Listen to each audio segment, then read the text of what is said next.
कनकमहामणिभूषितलिङ्गं फणिपतिवेष्टितशोभितलिङ्गं दक्षसुयत्नविनाशनलिङ्गं तत्प्रणमामि सदा शिवलिङ्गम् कुङ्कुमचन्दनलेपितलिङ्गं पङ्कजहारसुशोभितलिङ्गम्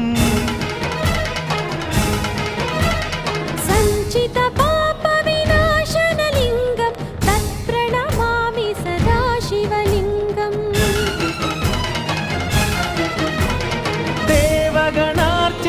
देवगणार्चितसेवितलिङ्गं भावैर्भक्तिभिरेव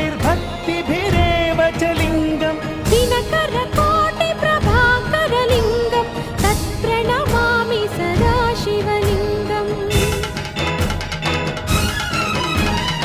अष्टदलोपरिवेष्टितलिङ्गं